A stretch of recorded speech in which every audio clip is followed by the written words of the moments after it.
You're live, going live. Okay, I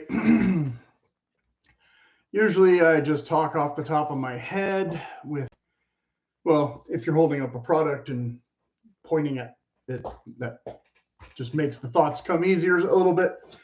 I didn't start recording this earlier because I don't know, wrote up a bunch of stuff in the middle of the night and then went back to sleep. So I'll be reading a little bit more in this video than usual, and I don't do that as much as I did when I first started this channel because it's kind of hard for me to read and talk at the same time without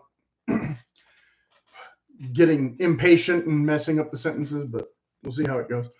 And I'm intentionally dressed like this. This shirt is like a size too small now, but it's nice and lightweight, so hopefully I won't be sweating too bad by the time we're done.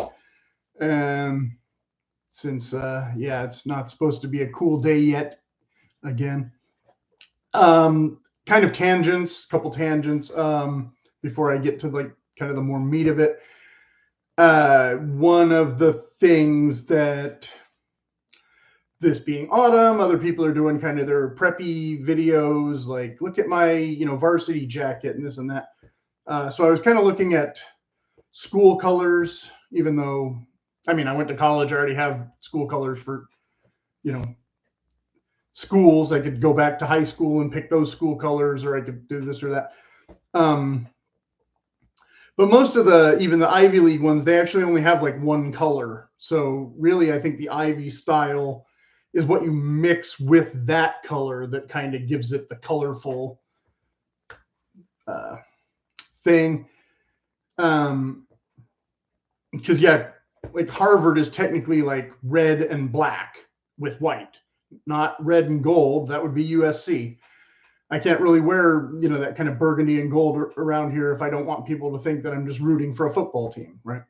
Depends on how you wear it, but overall, And Dartmouth, I guess, could be, that's just like green or green and white. I think, like that could be like the closest to what would match in most of my outfits. And that kind of led me to looking at Harry Potter very briefly. I was never really into the books.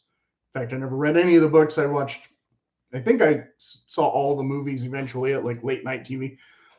But I was interested the most to see, well, Harry Potter, they used two colors for each house.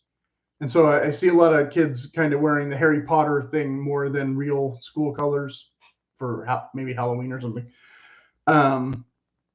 It was interesting that I had seen where for the movie, they had actually changed the Ravenclaw from blue and bronze to blue and silver.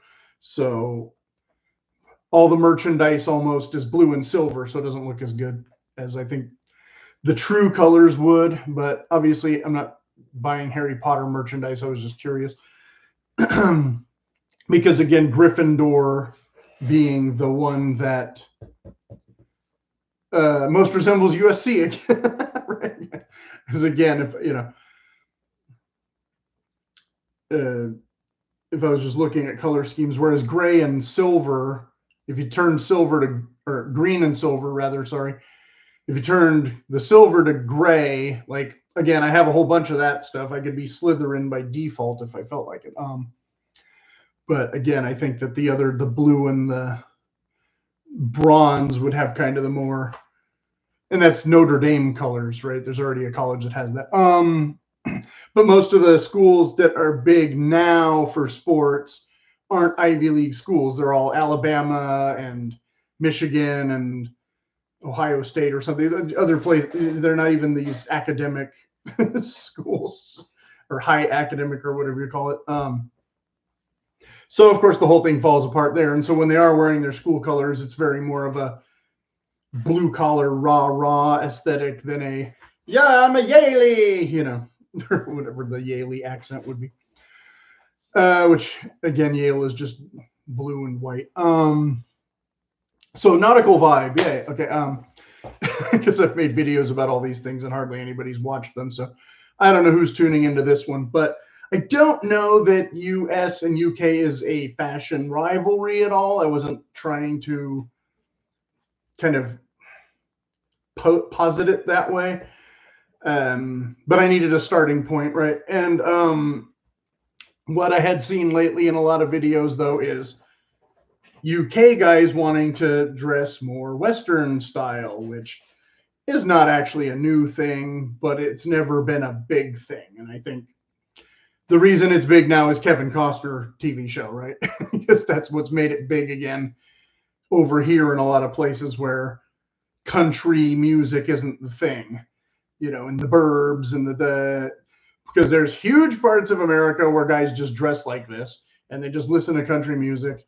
And I've had this shirt for way too long that should have been worn out by now because, like I said, it's about a size too small and the snaps want to come undone without me having to pull on them. And the armpit is I can't work in this. I can only do a video. Or I can sit around and watch baseball, whatever.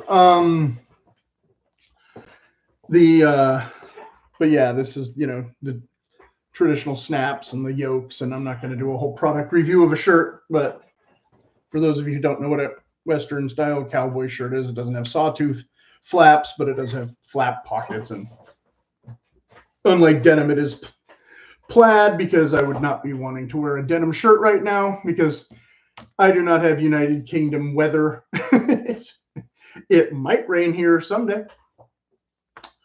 So anyway, but I was watching these videos, and of course, I'll get more into that. So like I said, I was kind of up in the middle of the night for a little while and tried to write some cohesive thoughts. So to begin reading, and if I forgot a tangent, I'll come back to it.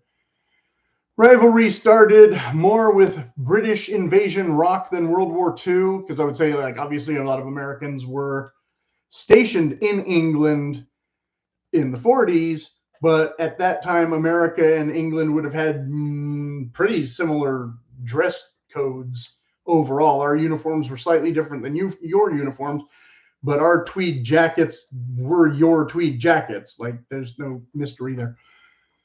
We all wore neckties. We all wore bow ties. We all wore fedora hats, although not necessarily this style of fedora hat. The English may be wearing slightly less fedora hats and slightly more flat caps, but plenty of Americans wearing flat caps then. And of course, many of those Americans came from what was then the UK, or now Ireland, or whatever. America, younger but bigger and way more subcultures or something. Well, obviously, we had, or still have, a lot more diversity in terms of Europeans coming here. But most of those Europeans were still not dressed in any really flamboyant other styles. By the time they were coming here, they were more or less wearing the same kind of suits and things. Obviously, there's regional clothing from, you know, Eastern Europe and Greece or whatever, but that's not the point of this video.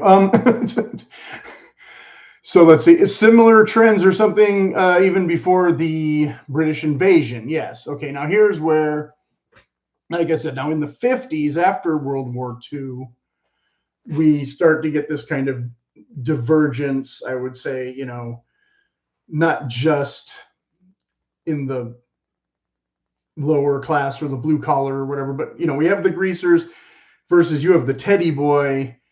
Here it would have been jug band, whereas there, like, it was skiffle, like, you know, famously John and Paul met doing skiffle groups or something before they were really rock and roll musicians or whatever.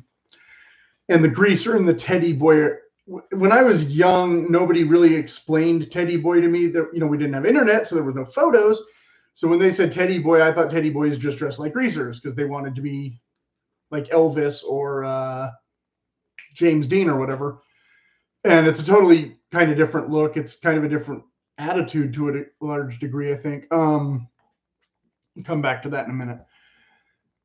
You know, and then, you know, and then obviously immigration, you know, there's Hindus and Pakistanis a lot in England now, but nobody really wants to dress in traditional, you know, Indian garb per se, unless you're really making a statement. That's not. I'm not seeing a ton of videos on YouTube about a guy who just picked up his, you know, Nehru robe or whatever. And of course we have Hindu and Pakistani and such people here too. They're just less concentrated than London, I guess. But again, to my previous point, we also have more Germans and Swedes and Asians than, you know, England could absorb or sustain or whatever. But so then, you know, of course, you know, you had the Beatles, but we already had the Beach Boys, so we already had a lot of our kind of teen style that wasn't just leather jacket and blue jeans and that kind of thing. And the varsity sweaters were a thing then, you know, the Four Freshmen and other 50s a cappella groups and all that kind of thing. So a lot of the US kids were sort of offended by the Beatles' popularity, you know, actually. But the whole mod look, as big as they were, that didn't totally take over here either. Like, not, you know, not everybody was running around in Beatle boots and no collar jackets either at that point, because the American country boys were doing the country boy thing, and the city boys were maybe more into Frankie Valli and that kind of thing, and those shiny suits with the skinny ties, similar to maybe what the Beatles were wearing, but definitely not exactly what the Beatles were wearing. And then on top of that, the Beatles, they got absorbed by the whole hippie thing after only like 2 years or whatever. They weren't around long enough to turn everybody into a mop top before everybody was already, you know, the Doors and Buffalo Springfield or whatever. Lovin' Spoonful, don't forget Lovin' Spoonful. So a little more shaggy than the Beatles already. And then the Beatles, of course, were shaggy themselves. So yeah, they'd really stopped largely being style icons at all. And they didn't dress like a band anymore, you know, with the 4 matching things. Now Ringo's wearing a sharp black suit with a frilly collar, and Paul's wearing a Fair Isle sweater, you know, and John's wearing a t-shirt with a white vest or something, you know, sure. And now George has a fur coat and sneakers, but yesterday it was blue bell bottoms and brown boots or whatever. You know, they didn't have any real distinctive look. All of a sudden, they kind of went all over the place. And Ringo was the only one who kind of stayed consistently like, I wear this. This is, you know, me. And the rest of them were kind of like, half the time they wanted to just dress like they were sitting around a country house, and the other half of the time they'd be doing something weird. You know, John Lennon in the army jackets was after they broke up or whatever. But of course we got Jim Morrison, right? You know, the UK could never produce someone like him. He had some bizarre fashion choices, but he also had that whole Southwest flair that nobody else quite copies, even like Neil Young and others with those Buffalo Bill George Custer fringe jackets or whatever. I meant to bring in a couple of leather jackets to show for this, and I totally forgot. So, oh well. But if you don't know what black leather motorcycle jackets look like or Buffalo Bill fringe leather jackets look like, then they're both pretty iconic. You'll figure it out. But yeah, Jim Morrison with the turquoise. He didn't always wear the exact same thing either, though. But he pretty much always wore cowboy boots. You know, I don't know if he was the only rock star wearing cowboy boots, but he might have been the first. Before the whole Western shirt thing got really popular in the early 70s. So all the rockers were doing country rock at that point, right? Because the Byrds and Dylan both already started doing more country music in 68 or so. 68, 69, like I said, Buffalo Springfield. You might think Stephen Stills was wearing the fringe jacket in that TV clip, but he's actually just wearing a cowboy hat and he has a tie with a jacket that has lapels. I looked at the picture to make sure that I wasn't wrong. But then in the 70s, Led Zeppelin becomes huge here. Of course, when I was young, I was oblivious about them pretty much, and I was listening to country music almost exclusively, and these are the classic guys who wrote all of them good songs and such, not whatever came after. So, you know, now I see Brit guys who want to dress like American country because of some TV show or something, but you know, I'm not going to give them too much crap because, like I said, the Beatles sometimes had denim shirts and cowboy hats too. even in what Help, I think it was. So, you know, not attempting comprehensive analysis here, you know, since the 70s also had distinctive styles that had nothing to do with country music or reality or good taste. And I don't even want to open the jar of the 70s too much. And kind of the same with the 90s in most regards. Like, I don't apart from grunge, like, I understood why grunge happened. You know, I don't necessarily agree with all the, you know, ingredients anymore, or if I could go back and change my look a little bit, I might. But grunge definitely happened organically at first. Then it became this mall thing, right? The thing about Teddy Boy, like I said, until I kind of saw some of those pictures of guys who weren't just John Lennon in his there's that picture of him with the jacket, like standing in the doorway or whatever, where it looks kind of greaserish. I had seen other Teddy Boy pictures, and then it clicked in me. I was like, oh, that became more like goth here versus punk. And your English version, as if any English people are watching this, I doubt it. But their version of punk was slightly different than ours, because of course our first punk was the Ramones, who actually stole that look from another band entirely and their whole sound. But yeah, the black leather jackets, that wasn't just totally the Ramones, though. There was also a 50s retro revival that was going on around then, because we had Sha Na both on the TV and later Grease the movie, and some other American Graffiti, of course, which takes place after the 50s, but and then later The Outsiders, which also takes place after the 50s, but whatever. But that was after the revival. I'm talking like the early 70s, kind of. There was like two revivals at once, because you had the Beach Boys revival in 1973 when they hit the top of the charts again, around the same time as stuff like the Ramones are getting started, and Bruce Springsteen comes out in 1975, and he's got leather jacket on that cover. So Sid Vicious did not introduce the black leather motorcycle jacket to the United States. It was, or to us, you know, even though, again, I was too young to really know anything about that. But it was more like the other way around, okay? So this had been our look 20 years before, and then it kind of became our look again, like, you know, again, loosely around the edges. Again, I was, you know, not really into that. I was too young to know what most of it was. I was totally into more country music and that kind of thing. But as a teenager, you know, I had some black jeans and t-shirts, so the prep kids could mistake this as goth. But goth kids didn't wear denim jeans much. They were shopping at some weird expensive mall stores or something. And I don't even know what kind of parents, like, whose parents give them money so they can be a fantasy English vampire or whatever, and just let them dress in these, you know, the old creeper shoes and frilly shirts. Like, I guess Robert Smith of The Cure was kind of the only one who wore stuff like that. The other goth band pictures I've seen, they don't look anything like him. He was the one with all that hairspray, right? There was teenage boys running around with that going on, and I was bewildered. Because like I said, I was more interested in the preppy thing by then. Yeah, I didn't quite get the whole ducky look from Pretty in Pink, although that, like I said, that was the most Teddy Boy representation we would have really had in this pop culture. So yeah, I never tried to pull that sort of thing off. But yeah, that was kind of where the Teddy Boy look went here. Whereas we had plenty of our greasers had morphed into the heavy metal thing more. You know, nobody was putting grease in their hair anymore. They just weren't cutting their hair. Nobody was wearing the black leather jackets because they couldn't afford them, but they were still just wearing jeans and black t-shirts.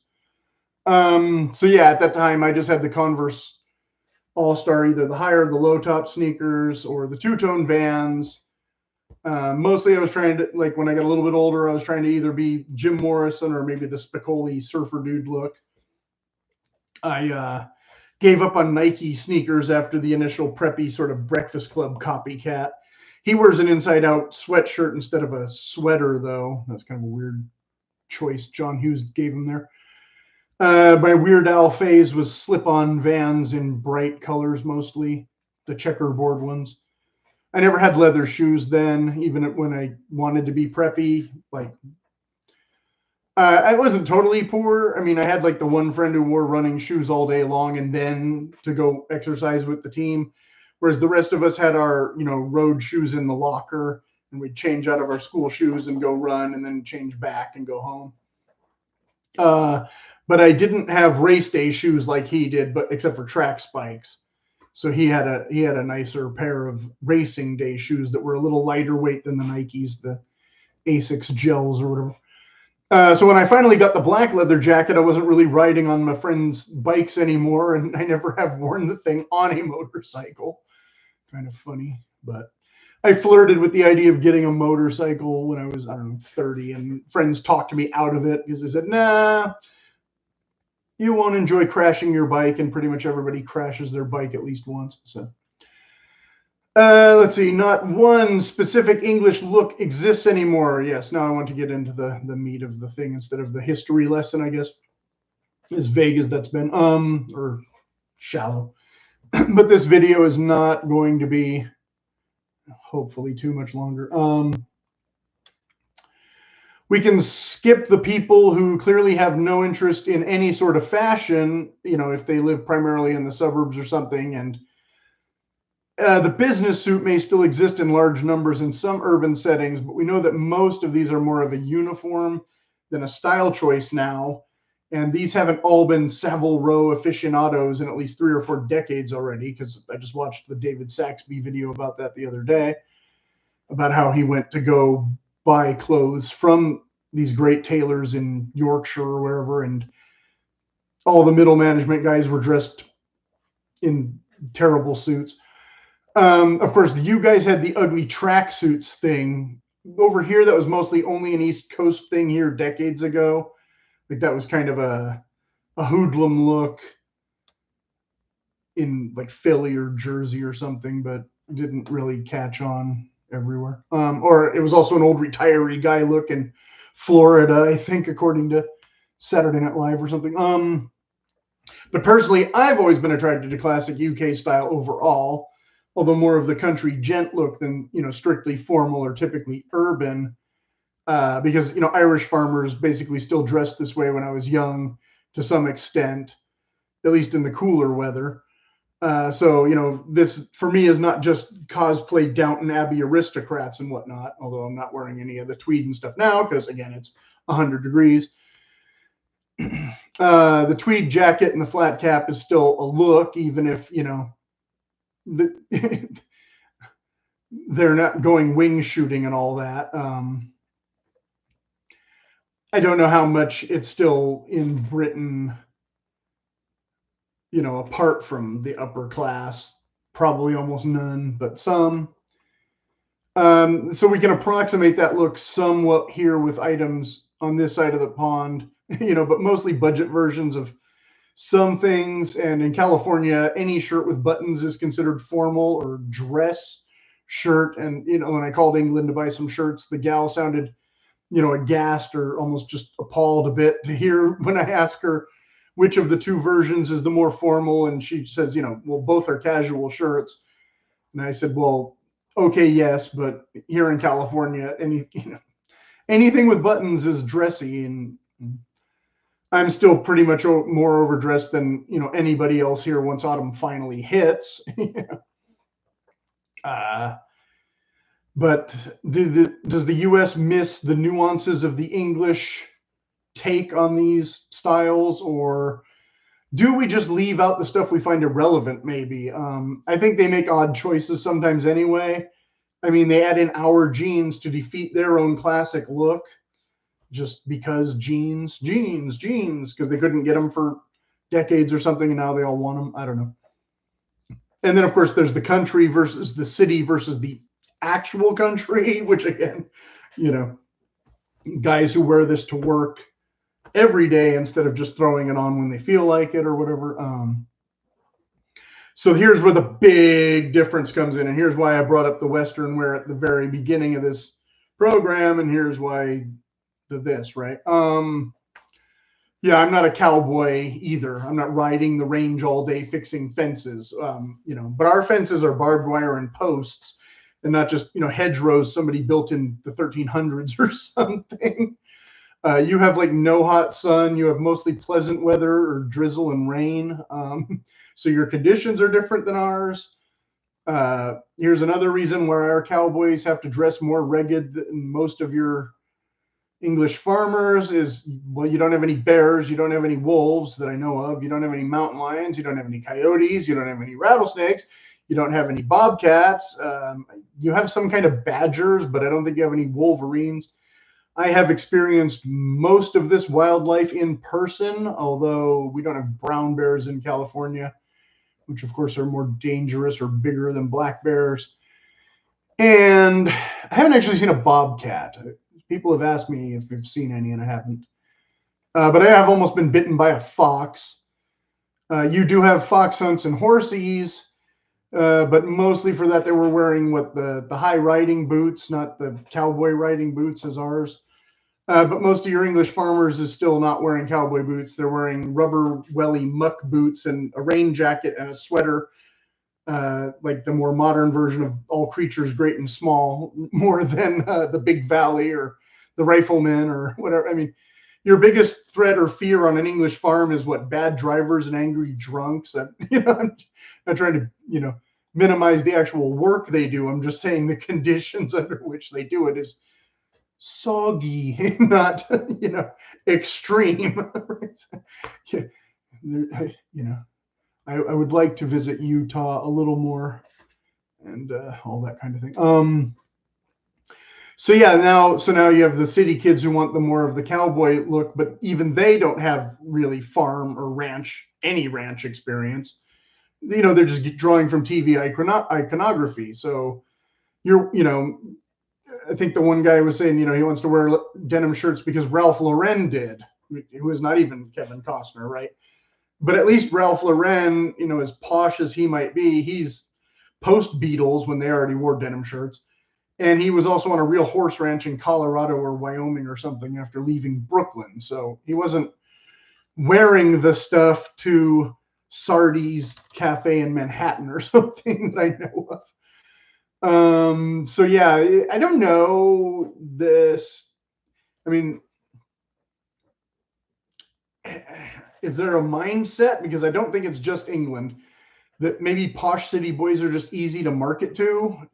They see some guy who they think is cool, and then they all think that they are cool. So it's kind of an ego stroke. But like I said, there's plenty of city Yanks here doing the same thing right now, buying boots that they can't stand wearing and that kind of thing. I guess I just see less of their channels on YouTube because I'm watching English content slightly more for, again, the type of products I'm looking for. And I don't even know what is going on in Europe right now. That's a whole other issue for somebody else to unpack. If you want to do a UK versus Europe thing, great, run with it.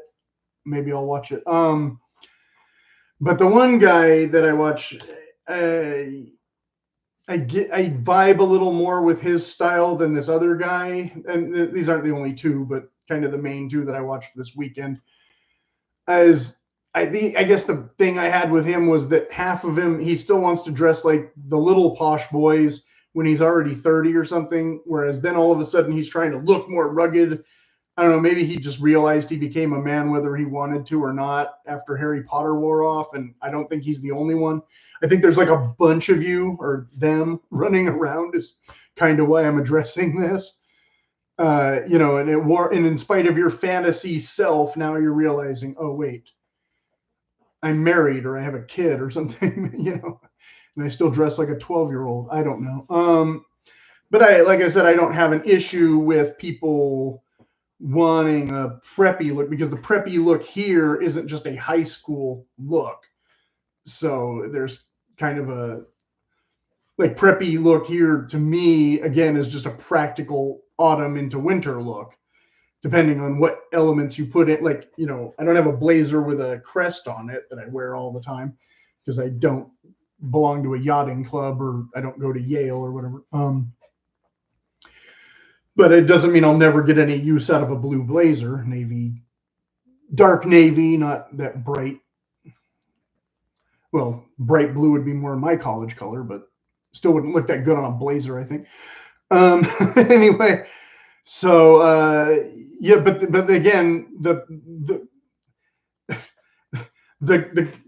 crux is that they never did anything rugged besides break out the credit card. Whereas I've done some cowboy stuff, not literal. Like I've never ridden a bull, you know, but I've known people who have.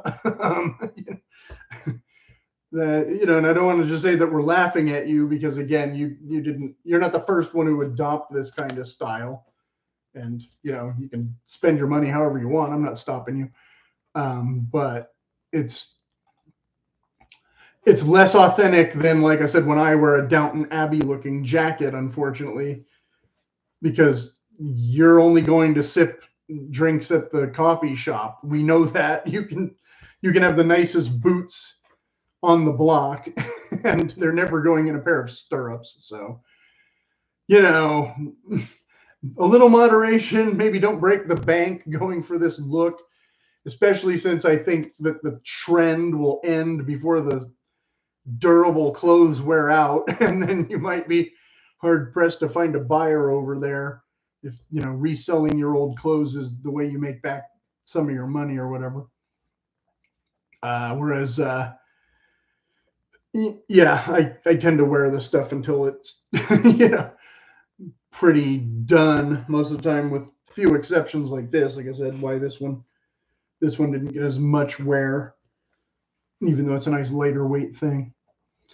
So yeah, the moral of the story is, you know, just me running my mouth, I guess, but that's all in good fun, and it's not Tuesday yet. So.